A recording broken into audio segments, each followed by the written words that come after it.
maximizing profits on your wholesale deals to be able to increase your fees by 20 plus grand. And it's not even just your fees. It's more of also how to increase. Let's say if you are doing this properly, you should be building an acquisitions business, right? So even if you're focused on fix and flip, buy and hold, you should be building an acquisition business. This is why you struggle to find good deals in this market, right? And this is why the market seems so uncertain to a lot of you guys, because you don't control your deal flow. Your deal flow is controlled by other wholesalers, agents, and whatever the market decides to do. And that's a terrible place to be in. The place you want to be in is controlling the deal flow yourself. You having the systems, the process, the team, everything you need to generate the deals that you are looking for. We have a very small team, and we generate and we buy over 90% of the deals we generate, right? Because we are our own buyer. The majority of the criteria that we search for and that we market in is our criteria, is what we are looking for. And that's how we're able to also increase our profit margins. But if you're wholesaling or even building your own acquisition business, the number one key that you need, and I'm over here, thinking of like, how many keys do we have? But by far, I think if you do this one, it solves pretty much everything else. And that is to make sure that in real estate, you are going deeper, not wider. Now, I get it. That's not sexy. I understand. That is not the sexy part of real estate. The sexy part of real estate is to be running around like a chicken with your head cut off, bragging about how many supposed contracts you have when you close less than half of those. I get it. That's the cool thing in real estate. What I find cool about real estate is making money, right? And not just making money, but making money without losing your ass. Like, to me, that's sexy, right? And as much as you may say, John, of course, I agree with you. I want to make money too. Your actions show something else. So what do I mean by going deeper and not wider? Go deeper on your list. A lot of you guys are doing absentees, probates, foreclosures, tax delinquent. You're doing single family, multifamily, land. You're doing this county, this city, that city, across the state, and you are barely getting by. That's why you're barely getting by. Because you are so surface level, it's nearly impossible for you to understand the list thoroughly. And what ends up happening when you're going that surface level, your competition is these big wholesale companies, because that's how they operate. The difference is that they can throw a lot more money and people behind their marketing than you can. So it's hard for you to compete with them. That's why their average wholesale fee is 10, 15 grand, when our average wholesale fee is 25, 30, 40 grand, right? What's the difference? They can't compete with us because they don't have the skill sets necessary to go as deep as we go on all of our lists that we go after. You understand? So when you are marketing to a list, I want you to specialize. Pick a list and specialize. You say, what list do I pick? Well, last week's training was exactly about that. Is what we do in our mastermind is what I teach on. Pillar 1, pillar 2. Know what your market is doing, where the need is, and what your buyers want, and where the money is. When you figure out those two things, you're going to know exactly what list to market to. If you don't know what list to market to, you don't have that foundation yet. Now, what you want to make sure is, as you're doing your marketing, as you're picking your list, once you figure those things out, you pick your list and you just go deep in it. You understand? Somebody asked me the other day, hey, do you think it makes sense to invest to market to land? I'm like, pillar 2, do you have buyers that are willing to buy land? Well, that's your answer, right? If you don't have anybody to buy land, you're not looking for land. Why are you marketing the land? This is why when you get a piece of land, you don't know what the hell to do with it. Why are you getting a piece of land? You understand? Like, you're making this much harder than it needs to be. Now, single family, multifamily, commercial, land, mobile homes, they all make money. I know people that do each and every single one of those strategies by themselves, and they're killing it. But they specialize in mobile homes. They specialize in multifamily. They specialize in vacant land. That's why they make a killing, because they know that industry very, very, very well. They know that niche very, very, very well. So they go deep on the strategy, on the list, and understand the most out of that. And then what that does is it takes us to the next place that you want to go deep in, is going deep with the sellers. So when you go deep with the list, that you understand it thoroughly, you know all the ins and outs, all the tweaks, all the ways that you can get that list to be of a higher motivation level, right? You don't just get absentees. You get absentees that are stacked with other motivators. And I've done trainings on this, so go back to the previous trainings that I've done, and I'll show you what other motivators you want to stack that with. But once you go deeper, now you're able to go deeper with the seller. When you go deeper with the seller, if I do a lot of call reviews for the people in my mastermind, right? So they speak to a seller, they send me the recording, and I listen to the recording and I give them feedback on how the call went. One of the things I tell people, I'm like, if within the first 5-10 minutes you're talking about the house, you're doing it wrong. If you are ever talking about the house, all you're talking about are numbers. And when it comes to numbers, the chances are there's somebody out there that's willing and able to pay more than you can. So you're always going to miss out. But if you go deeper with the seller, you ask deeper questions, you find out what the real motivation is, what the real need is. One of the things I talk about is pain or pleasure. Which is the motivating factor? There has to be one. There has to be one, and there has to be one that's stronger than the other one by far.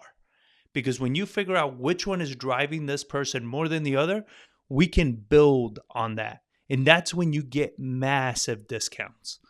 I'm talking about that's when you get to these sellers that tell you, you know what, just take the property, right? Like, I'm done with this. I don't want to deal with it. I don't want to deal with the property. I don't want to deal with this. I don't care about the money. I'm fine.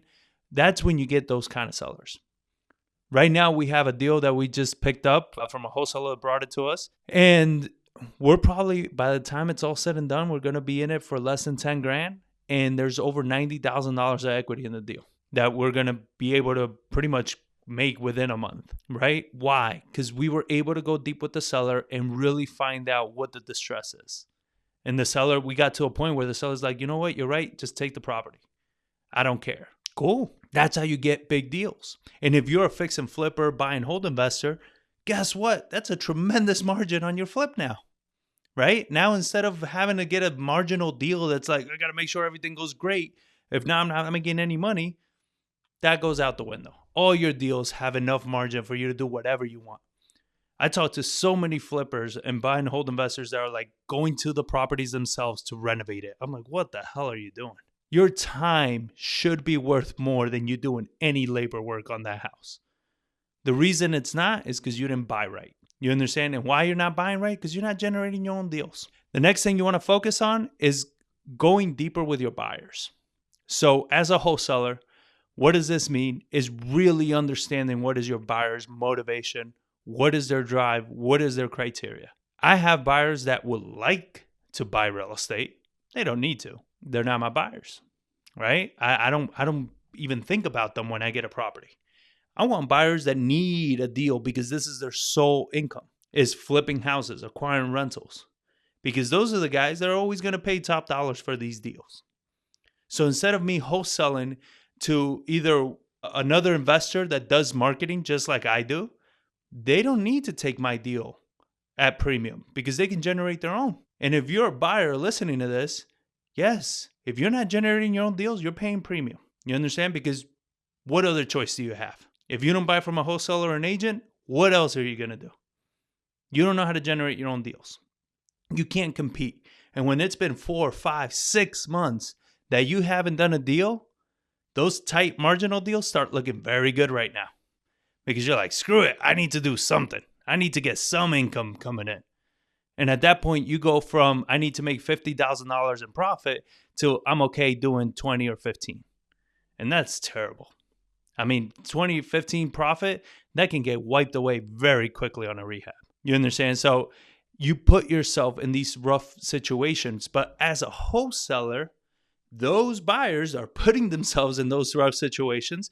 They're your ideal buyers because they're the ones that instead of paying, a $10,000 wholesale fee, they'll pay you 25 grand for that deal Because instead of wanting 40, 50 grand profit, they'll probably be happy with 25 grand profit because they haven't done a deal in months. Now, are you taking advantage of them? Fuck no. That's supply and demand. They chose to not do the job correctly. That's their option. That's fine. But why should you leave money on the table if they're willing to pay for it? Does this make sense? Like you're not forcing anybody to buy your deal, right? But guess what? If they don't come up to that number that you want, there are other buyers that will. So now they have an option to make. Do I pay that and get a deal, or do I let that go and hope for a better one at some point? Again, they're putting themselves in that situation. You're not putting them there. You are just supplying to the market. You understand? You're not sugarcoating the deal. You're not doing anything. Here's a deal as it sits. I'm asking for this much, right? And then you as a wholesaler get to decide. If somebody comes in and he says, no, I'm willing to pay less. I want to pay this much less. I had this conversation with a student yesterday. Like, I'm not having any buyers buying over this price. I'm like, okay, seems like that's the price. She says, but I feel like I can sell for more. Well, obviously not, right? If you could sell for more, that means that you would have buyers that are willing to pay more. You don't have those buyers. Now you got a choice to make. Are you going to let the deal go, or are you going to take a smaller wholesale fee? How can you have mitigated this? Get better buyers on your list. So this way you're not dealing with these buyers that, can only, and it doesn't make the buyer good or bad either. It's just, what is the market supplying? What is the market needing? What are the buyers willing to buy? You understand? And you are the party that gets to see what the market is doing. And that's what's going to allow you to go, like I said, go deeper. And if you can go deeper, you build yourself such a margin with your seller that almost it's hard to make a deal, do a deal and make less than $20,000, $30,000.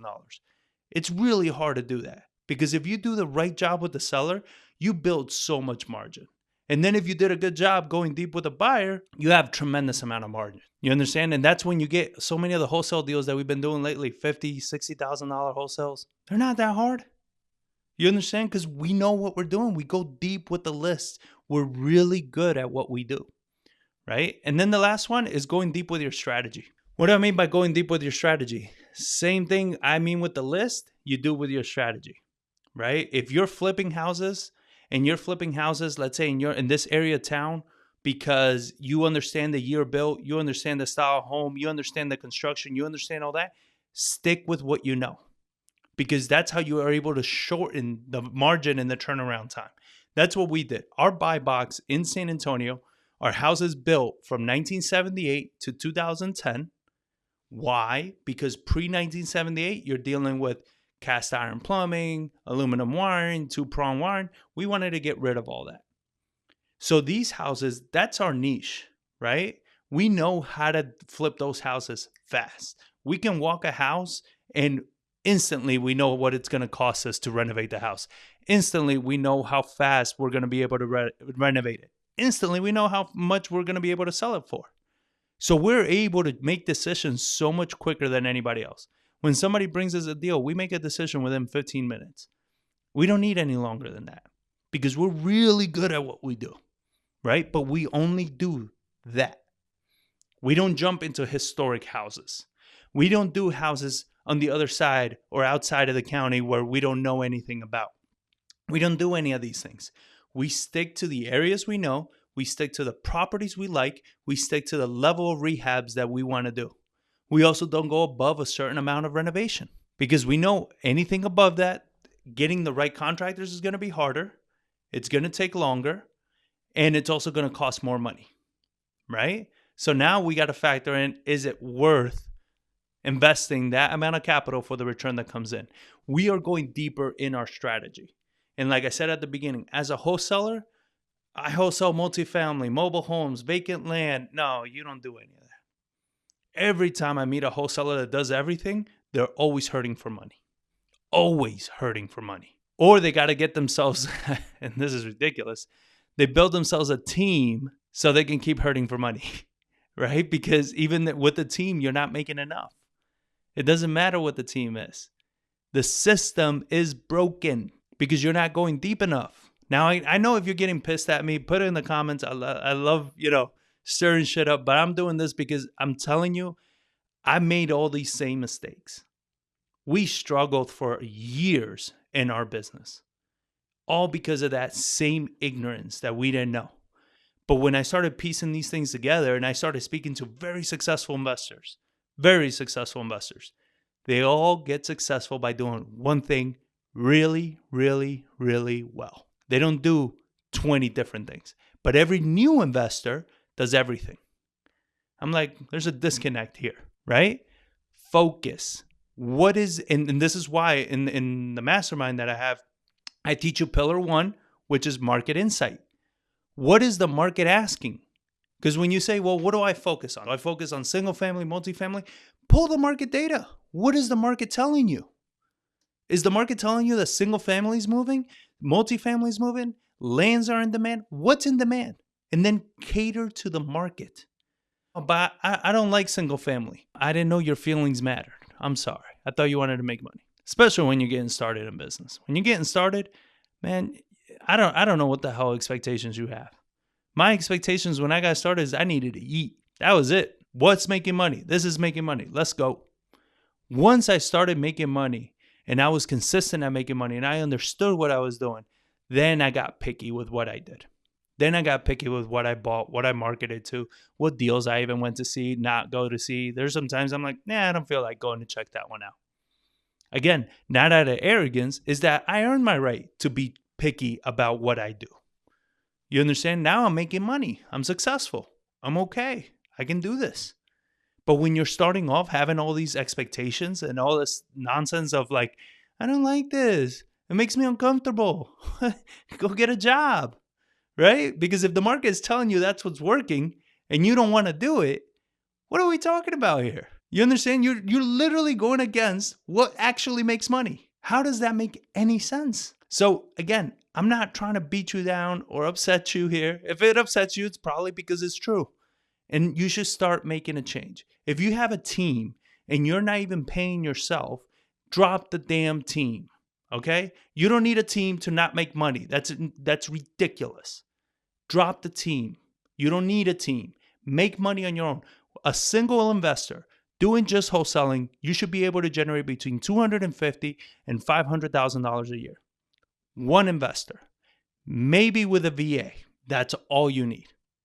If you're not generating that revenue consistently, you don't need a team. I need somebody for acquisitions. Your acquisitions. I suck at acquisitions. Get better at it. What else? What other excuses do you have? Right? These things don't serve you. They don't help you. And then once you're successful at those levels, now you bring on strategic people. Instead of bringing on whatever person is willing to work for just commissions, right? Because you can't afford to pay them, you're going to be able to bring on somebody that's high quality. I'm talking about like if you want to grow your acquisition, you bring on a real freaking acquisitions person. They're going to 10x your business. That's what hiring means. But you haven't gone deep enough in your list, with your sellers, with your buyers, with your strategy. You're so surface level and you think that throwing more money at it is going to solve the problem. It's not. It's really not. I've tried it. We tried it for many years. And all we kept doing was stressing ourselves out. Now we're lucky that we work very little and make a lot of money. And not because we're special, but because we have systems and we specialize and focus on what we're really, really, really good at. That's how we're able to turn a deal that's maybe 20 grand for some people into 40, 50, $60,000 wholesale deals for us. And if we want to keep one of them as a flip, it's north of that. It's not hard, guys. It's really not hard. So that's the training that helps you guys. Put your questions in the chat. Any questions, concerns, anything that's not making sense, put it here. I'll address it right now. If you think I'm full of shit, let's go. Let me know. Scott, makes sense to have a one-person team as a wholesaler to generate all that income. But I'm a buyer, but not sure building acquisitions is right for me. Looking to ramp up acquisitions. Yeah, I mean, it's I don't know. I don't know what to tell you. I mean, it's going to be rough, right? If you can't do acquisitions, you're always going to just be, like I said, you're going to be pretty much subject to whatever the market is producing. I don't know what it is about acquisitions that maybe has you hesitant or concerned that maybe you can't do it the way I teach it, it's about 3 to maybe 4 hours a day that you're putting into it. It's not that much work because we focus on getting results, not just doing random volume. So most of the students, they're doing just a few deals a month, but they're big deals. So it helps you with, with growing and all that. Zachary, dialing for dollars. Yes. Cold calling is a very profitable, very successful strategy. You get 1 million at bats. It allows you to work off that rust of being on the phone and asking deeper questions with sellers. So I encourage it tremendously. A lot of people start off with direct mail, which is, I think, ridiculous because you are getting a call from a seller and you don't know how to speak to that seller. So I tell everybody, start off with cold calling, get used to asking deeper questions, get used to connecting with sellers better, get used to, understanding what is real motivation, what isn't, how to dig deeper with a seller. And the great thing with cold calling is you get 1 million at bats. That means you can call today, screw it up, call them next week, and they don't even know it's you again, right? Because they're getting called from other people and they just assume, that you're somebody else completely. So it's also very affordable. I mean, you're pretty much like the systems that we use. You're probably going to be all in less than $400-$500 a month if you're like, using everything. But even starting off, about $200 a month is enough. And you are cold calling and you're generating big deals. So, it's a different way of looking at it. Omar, do you think door knocking is more effective than cold calling? Absolutely not. No, not even a little bit. Door knocking is extremely time consuming. So the only properties I would ever door knock is I pull a list of a highly motivated seller. I'm talking about somebody that's on 3-4 different lists of motivation, like probably, I don't know, foreclosure, vacant, pre-probate, tax delinquent, right? Like I'm talking about, like they're all over the place, right? Multiple levels of motivation. And I've skip traced them through a few services and called every single number and haven't gotten a hold of them. Then I'll go and start searching for that property.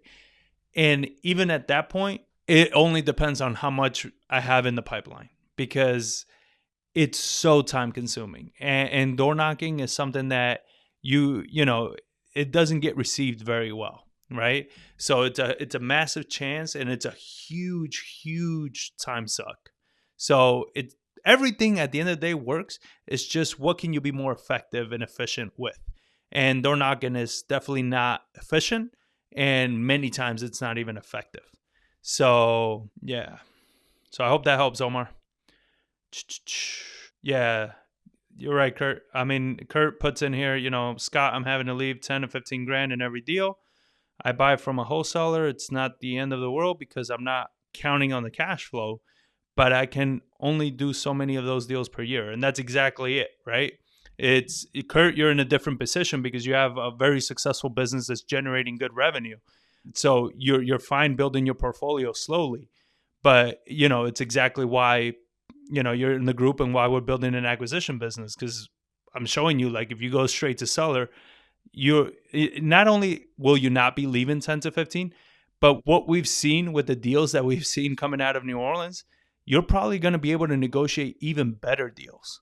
So instead of even not having to leave 10, 15, you'll probably get an extra $5,000 to $10,000 discount from that number, right? Because you're negotiating it properly, where these other wholesalers that we've been seeing, my God, are they leaving meat on the table because they just don't know how to negotiate. They're so lazy. So going up against these lazy wholesalers is so simple. All you got to do is understand how to go deeper with the sellers. That's it. And all of a sudden, you're increasing your profits tremendously. I do not kid you. When I tell you can increase your profits by 20 grand minimum, it is not an overstatement here. Like, I have students doing that consistently. You understand? They were wholesaling for 6 to 10 grand before, and now they're doing 25, 30. I have a student right now that's looking at a $70,000 wholesale. Like, it's not impossible. It's really not. It's just knowing how to speak to a seller, how to go deeper, how to find the right buyers for them. Yeah, man. And you guys are crushing it, man. Cool. All right.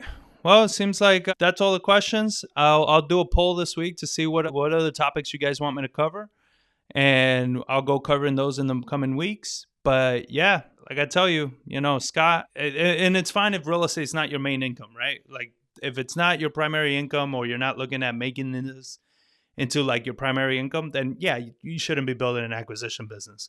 But if you are, trust me, I've been doing this for 12 years now.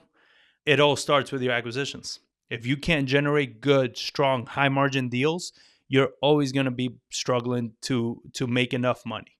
And you're going to be forced to take on deals that you probably didn't want to take. And they're marginal and they're stressful for no damn reason, right? So I hope all this helps, guys. I hope you got some value. And again, if you ever need anything, you want to learn more about the mastermind, or you have any questions, just reach out. I'm here to help you guys out in any way that I can. So thank you all for being here. Thank you all for watching. And I'll catch you next week.